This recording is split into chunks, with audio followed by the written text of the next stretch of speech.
Hey guys, Clint here. Welcome back. In today's video I will be covering balance, but specifically for fall prevention.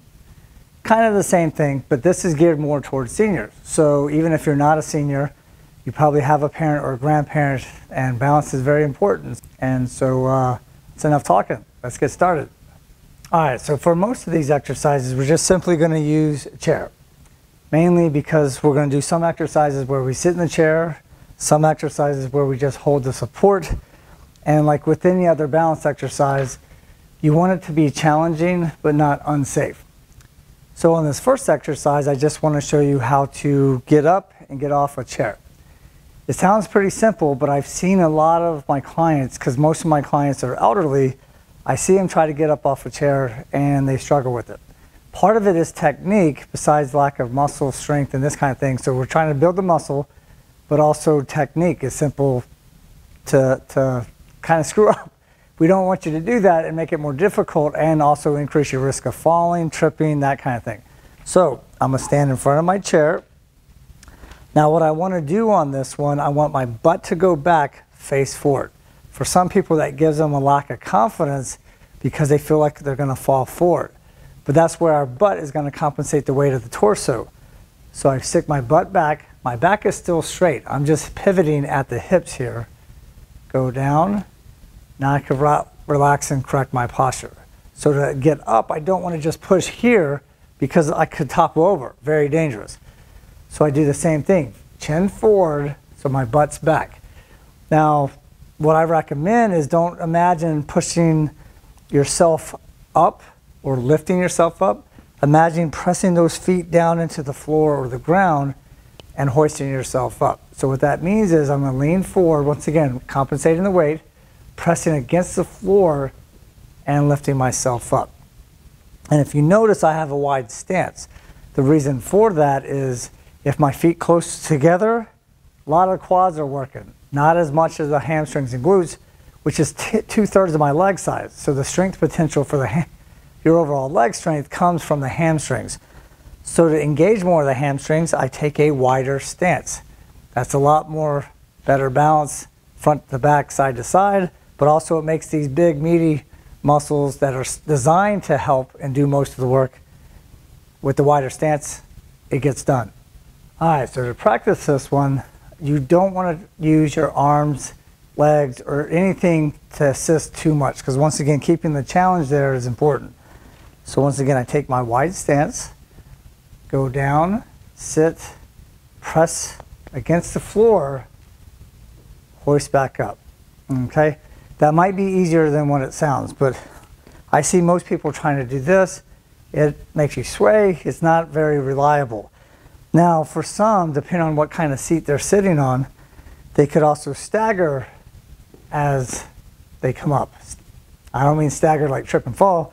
I mean, you could turn to the side, stagger your feet, so one foot in front of the other, lean forward. Now, if you have to press against your legs, I don't recommend having to rely on that, but it kind of depends on your current ability and leg strength.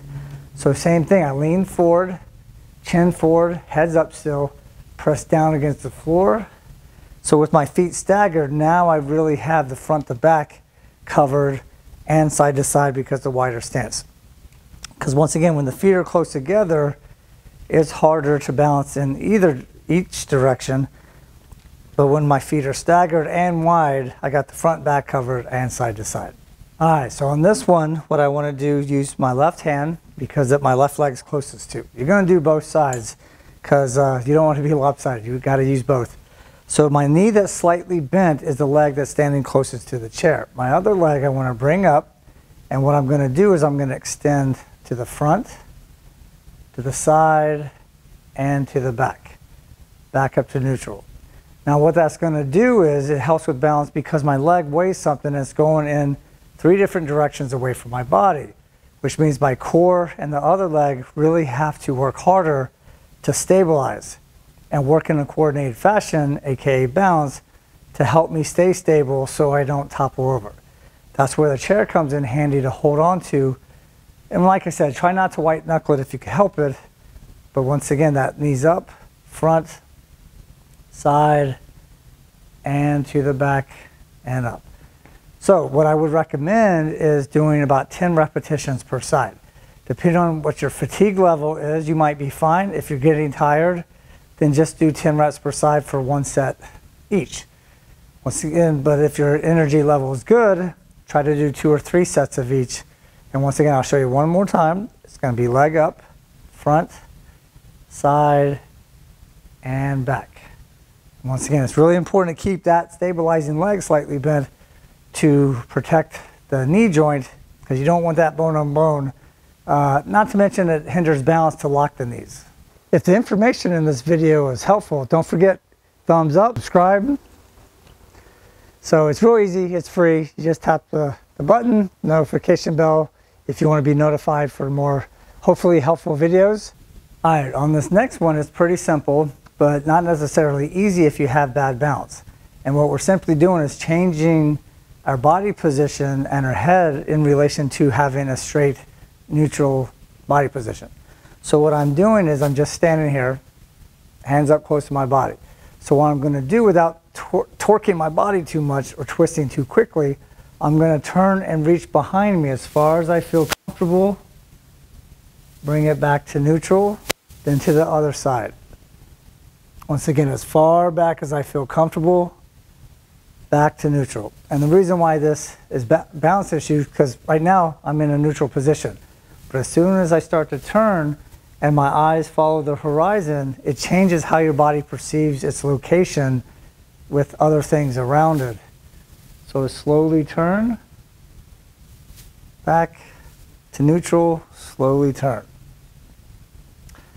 And I simply have my hands like this because this makes balance a lot easier. So I'm keeping it tucked in, so my body has to work a little bit harder. So once again, I would try that 5, 6, 7 times per side. Just the key is to not torque your back too much, just don't go quickly when you do it. On this one here, I'm going to do heel to toe. So what I want to do is, once again, maintain good posture, chin up, slowly go heel to toe. And it's really important to take your time. It's not a foot race. You might be tempted if something's difficult to go quickly, but you don't want to go fast through this motion here. And the reason for that is because speed kills balance. So you definitely don't want to go too quickly. Now to make this one more difficult, what I simply do on this one, I'm still doing my heel to toe, but what I'm going to do is slowly look to the side and to the other side. By simply changing my head placement once again, I drastically affect how my body has to adjust to maintain stability and therefore, see, maintain balance. So it is a challenge. Another way to improve that, once again, to always try to make it a little bit more difficult. So if the first way was easy and this way was still challenging, but you could go more difficult, you still want to do the same heel to toe motion, but this time you're going to slowly look up and slowly look down. Just like that. So once again, you're making it more difficult, so your body is forced to try to make that adaptation, and therefore your balance is going to get better.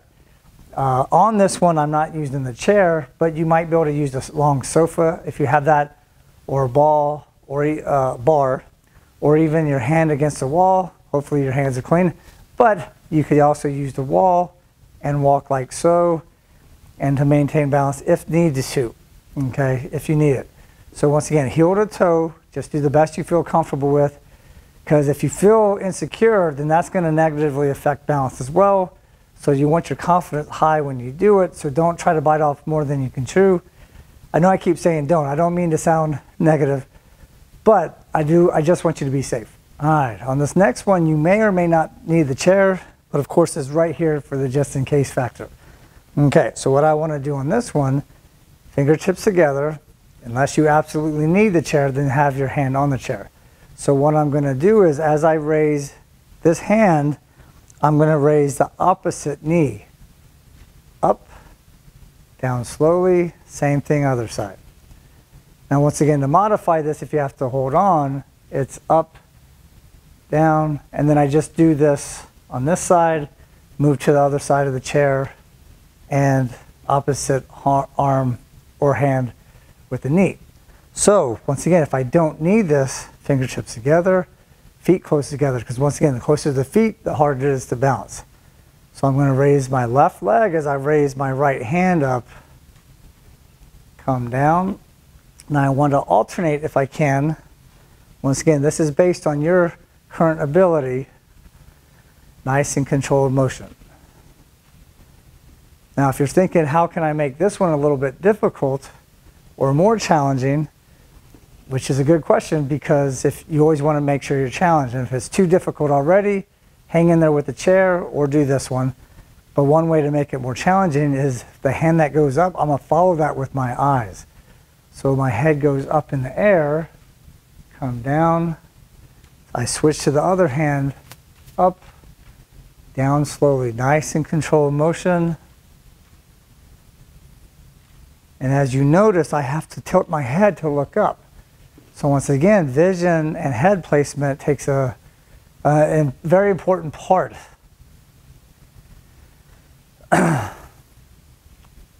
Where you look and head placement. So what happens is when I look up, my head placement and my vision changes how my body, once again, perceives where it is in relation to other things.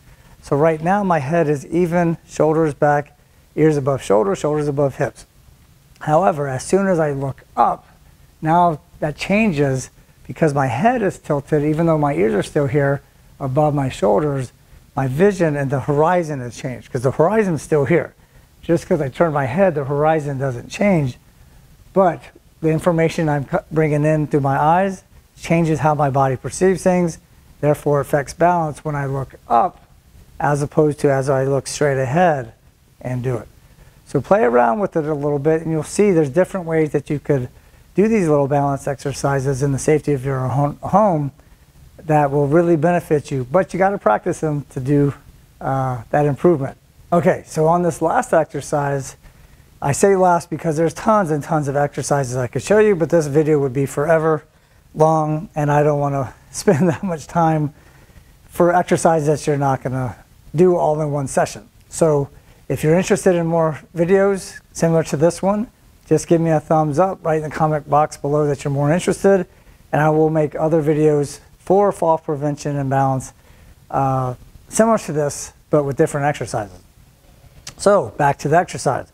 What I'm going to do is once again use my chair if necessary, but just for the video's sake, I am going to show you with my fingertips here, knee slightly bent on my supporting leg, and then I'm going to raise this leg up, down, try not to touch the floor if I could help it, and up again. So it's working my quadricep muscles, so it's one way it's strengthening those muscles. By not touching the floor, my leg doesn't get to relax. So it helps with endurance because I'm not getting a break. And also by doing this, it also makes my abs work, and having a strong core is important to stabilize your upper body because that's basically the halfway point from the legs to the torso up here, the upper body. You need a strong core to help stay stable. So it's a very important body part, but so are they all. So it's good to, if you can, have a chance, lift some weights, even if it's small dumbbells or body weight exercises. And I have videos on my channel as well that could possibly help you with that.